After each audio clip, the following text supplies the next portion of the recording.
ದಿನನಿತ್ಯ ಪೂಜೆ ಮಾಡ್ತಿರುವಲ್ಲ ಶ್ರೀಮತಿಗೆ ಕೊಟ್ಟಿದ್ದಾನೆ ನಮ್ಮ ಮಾಲಿನಿಗೆ. ಹಾಗನ್ನದಿರಣ್ಣ, ಆ ನನ್ನ ತಂದೆ ಮಾರುತೇಶ್ವರನಿಗೆ ಇಂದಲ್ಲ ನಾಳೆ ನಮ್ಮ ಕಣ್ಣು ತೆರೆಯುತ್ತಾರೆ. ಹಾಗಲ್ಲಮ್ಮ ತಂಗಿ, ಇಂದಿನ ಶ್ರೀಮಂತರು ಬೆಳ್ಳಿ ಬಂಗಾರವನ್ನು ಕೊಟ್ಟು ಪಂಚಾಮೃತ ಅಭಿಷೇಕ ಮಾಡಲು ಕಾರು ಹತ್ತಿ ಬರುತ್ತಾರಮ್ಮ, ಸಾಲು ಸಾಲಾಗಿ ನಿಂತು. ಅಂತದರದಲ್ಲಿ ನಿನ್ನ ಒಣಗಿದ ಈ 3 ಮೊಳ ಹೂವಿನ ಮತ್ತೆ ಮಾರುತೇಶ್ವರಿಗೆ ತಲುಪುವುದು ಎಲ್ಲಿಂದಮ್ಮ, ಎಲ್ಲಿಂದ?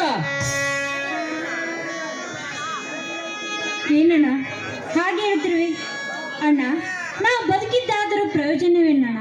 ಸತ್ತರೆಷ್ಟೋ ಪಾಡು.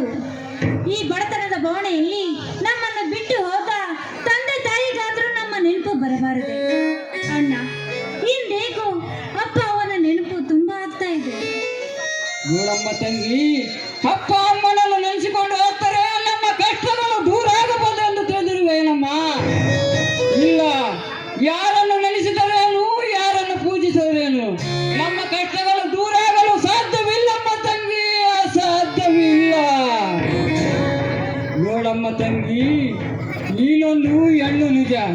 ಇಷ್ಟು ದಿನ ನನ್ನ ತಂಗಿ ತಾಯಿ ಎಲ್ಲವೂ ನೀನಾಗಿದ್ದೆ.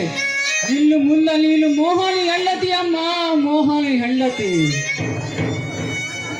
ಅಣ್ಣ, ಸದಾ ನಿನ್ನ ಗಂಡನಿಗಾಗಿ ಸೇವೆ ಸಲ್ಲಿಸಿ ತವರ ಮನೆ ಕೀರ್ತಿಯನ್ನು ತರಬೇಕಮ್ಮ ತಂಗಿ, ತವರ ಮನೆ ಕೀರ್ತಿ ತರಬೇಕು. ಅಣ್ಣ, ನಾನು ಮದುವೆ ಮಾಡಿಕೊಂಡು ಹೋದರೆ ನಿನ್ನ ಹೊಟ್ಟೆ ನೆತ್ತಿ ನೋಡುವರು ಯಾರು? ಅದಕ್ಕಾಗಿ ನಿನ್ನ ಮದುವೆ ಆಗುವವರೆಗೂ ನಾನು ಈ ಮದುವೆಗೆ ಒಪ್ಪುವುದಿಲ್ಲ ಅಣ್ಣ. ಹಾಗಲ್ಲಮ್ಮ ತಂಗಿ, ನಿನ್ನ ಮದುವೆ ಆದ ನಂತರ ನಾನು ನೀನು ಹೇಳಿದಂತೆ ನಡೆಯುತ್ತೇನೆ. ಅಣ್ಣ, ಹಾಗಾದರೆ ಮೋಹನ್ ಇದಕ್ಕೆ ಒಪ್ಪಬೇಕಾಗ? ಮೋಹನು ಈಗ ತಾನೇ ಒಪ್ಪಿದ್ದ ನಮ್ಮ ತಂಗಿ.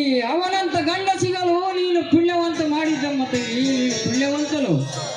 ಅಣ್ಣ, ಹೊಟ್ಟೆ ತುಂಬಿಸಿಕೊಳ್ಳೋದೇ ಕಷ್ಟವಾಗಿರುವಾಗ ಇನ್ನು ಮದುವೆಗೆ ಹಣ ಎಲ್ಲಿದ್ದ ತರುತ್ತೀಯ ಅಣ್ಣ? ಅದರ ಬಗ್ಗೆ ನೀನೇನು ಚಿಂತಿಸಬೇಡಮ್ಮ ತಂಗಿ, ನಾನು ಎಲ್ಲ ನೋಡಿಕೊಳ್ಳುತ್ತೇನೆ. ನೀನು ಪೂಜೆ ಮುಗಿಸಿಕೊಂಡು ಮನೆಗೆ ಹೋಗು, ನಾನು ಕೆಲಸಕ್ಕೆ ಹೋಗಿ ಬರುವೆ ತಂಗಿ. ಆಯ್ತಣ್ಣ.